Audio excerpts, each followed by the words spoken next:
Kita juga sudah mempunyai potret umum dari hasil pengawasan yang kita lakukan. Hari ini Pak Ketua berkesempatan menggunakan hak pilih dan juga melakukan pengawasan di Jawa Tengah, kemudian beberapa titik di Jawa Tengah. Pak Frid melakukan pemungutan suara dan juga keliling ke beberapa TPS di DKI Jakarta. Saya melakukan pemungutan suara dan juga melakukan pengawasan ke beberapa TPS di Tangerang Selatan dengan potret yang kira-kira seperti ini. Pertama, secara umum kami ingin menyampaikan bahwa kita hubungkan dengan kewenangan kita di pencegahan. Apa yang kita update pada hari-hari terakhir menjelang pemilu, pada saat ulang tahun Bawaslu terakhir kemarin, bahwa potensi orang bermasalah atau terhalang hak pilihnya karena urusan teknis prosedur ini memang sangat tinggi. Waktu itu kita prediksi 74% dari kerawanan yang ada. Kemudian logistik pemilu, dan menurut kami ini kemudian tidak terantisipasi karena jajaran kami sudah menyampaikan semua rekomendasi di semua level, tetapi kelihatannya ini tidak terlalu terantisipasi, Bapak Ibu sekalian, teman-teman. Sehingga situasi yang umum terjadi sekarang adalah, pertama, soal banyaknya warga yang bingung ketika mereka masuk kategori DPK, kapan milihnya dan seterusnya. Termasuk yang paling banyak laporan masuk ke kami adalah ketersediaan surat suara dan lain-lain, yang itu membuat beberapa TPS akhirnya tertunda baik pembukaannya, bahkan sampai ada yang diusulkan dan berpotensi pemungutan suaranya susulan besok, dan juga ada yang karena kejadian-kejadian orang tidak sah menggunakan hak pilih direkomendasikan atau berpotensi untuk dilakukan pemungutan suara ulang. Nah, beberapa kejadian yang ingin kami sampaikan, misalnya secara teknis, teman-teman sekalian, ada TPS-TPS yang pembukaannya itu di atas jam 7.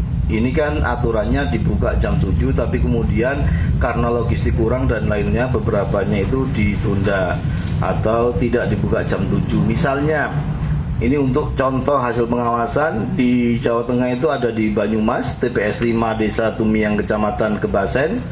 Kalimantan Selatan di Banjarmasin, TPS 19 Kelurahan Pangembang, Kecamatan Banjarmasin. Sumatera Utara di Medan, TPS 74 Kelurahan Harjosari.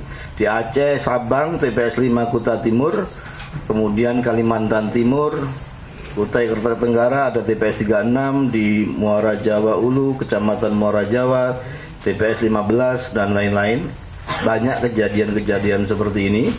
Kemudian untuk menyebutkan misalnya potensi-potensi yang sudah masuk kita datanya dari sisi Siwaslu, yang di belakang Bapak Ibu sekalian itu misalnya grafik yang banyak merahnya itu menunjukkan bahwa banyak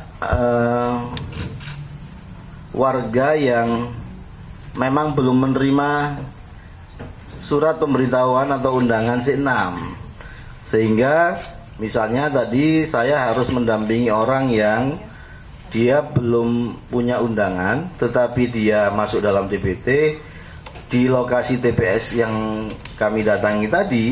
Yang bersangkutan disuruh nunggu sampai jam 12 untuk di 1 jam terakhir, padahal harusnya dia bisa langsung menggunakan asalkan dengan menunjukkan identitas karena sudah masuk di DPT. Nah, hal-hal teknis ini tidak bisa kita abaikan. Kenapa? Karena urusan pemilu memang urusan teknis. Dan situasi yang terjadi hari ini benar-benar menunjukkan bahwa ada hal teknis yang abai, yang kemudian tidak diberikan perhatian oleh teman-teman penyelenggara dalam hari ini. Misalnya soal logistik, menanggung jawab utamanya tetap teman-teman di KPU, dan itu membuat situasi di beberapa TPS akhirnya dibuka siang dan juga direkomendasikan beberapa hal sebagaimana pemungutan suara susulan yang nanti akan disampaikan oleh yang lain. Kira-kira itu secara umum situasi teknis pelaksanaan di TPS ini murni urusannya yang paling banyak terjadi hal-hal yang membuat orang ramai itu soal ketersediaan surat suara maupun logistik lain yang membuat TPS itu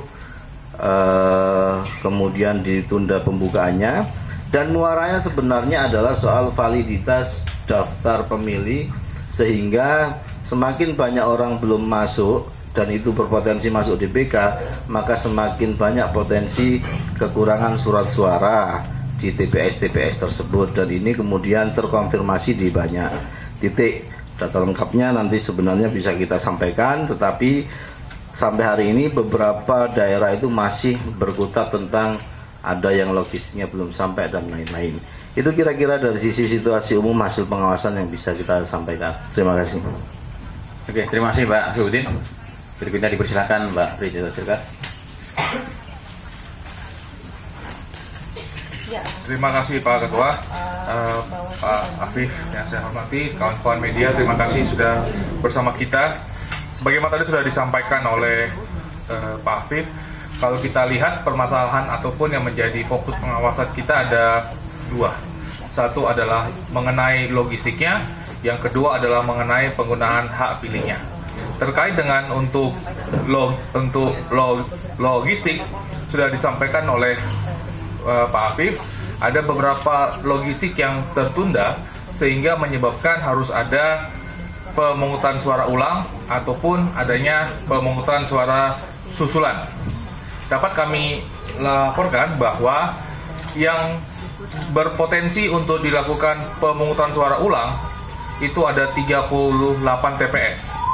38 TPS berpotensi untuk dilakukan pemungutan suara ulang. Kemudian untuk pemungutan suara susulan itu ada 405 TPS serta seluruh TPS yang ada di 7 distrik di Kabupaten Intan Jaya, Papua. Jadi kalau teman-teman melihat dasar kenapa ada pemungutan suara ulang ataupun pemungutan suara susulan, itu dasarnya berbeda-beda. Ada misalnya seperti di Jambi misalnya, ada di kota Jambi ada 24 TPS yang harus dilakukan pemungutan suara karena kotak suaranya basah akibat banjir. Atau ada juga misalnya di Kepri ada 11 TPS yang harus dilakukan PSU karena ada orang dari daerah lain yang tidak terdaftar di DPT, tidak terdaftar di DPTB, tetapi melakukan pencoblosan. Sehingga kalau kita mengacu kepada pasal 372, maka telah memenuhi syarat untuk dilakukan pemungutan suara ulang. Bapak Ibu sekalian, kalau kita melihat tipografi dari usulan kenapa ada pemungutan suara ulang ataupun pemungutan suara susulan, bisa kami sampaikan seperti misalnya kayak seperti di NTT, di Manggarai ada karena ada penggunaan C6 orang lain, atau di Sulawesi Utara di Kabupaten Minahasa ada yang tidak, pada pemilih yang tidak terdaftar dalam DPT maupun DPTB dan tidak memiliki EKTP desa setempat. Atau juga ada 2 TPS di Manokwari Selatan, Papua Barat, karena ada KPPS yang tidak memiliki SK, dikarenakan adanya penggantian KPPS karena tanpa adanya pemberitahuan.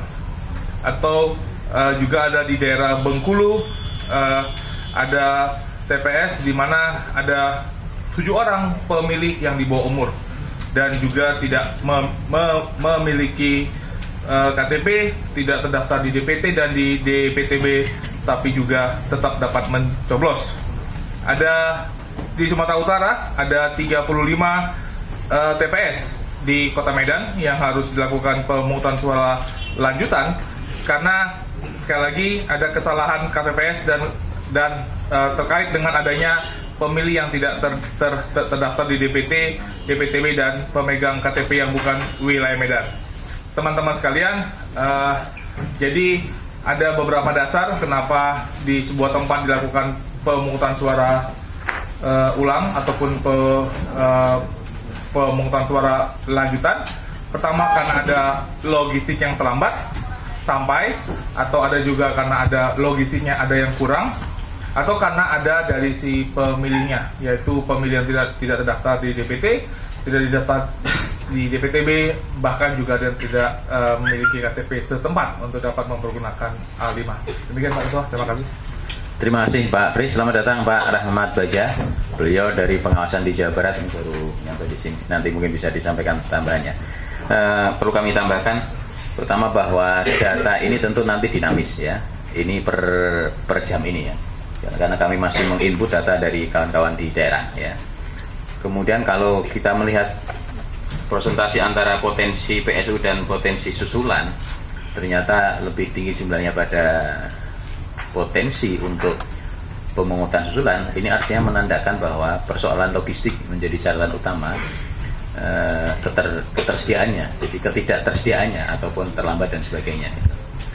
Kemudian masih juga beberapa daerah ditemukan tertukarnya surat suara ya, antar dapil, bahkan antar dapil dalam satu kota. Dapil kota itu kan kecamatan, itu masih ada tertukar surat suara dapil di kecamatan dalam satu kota itu.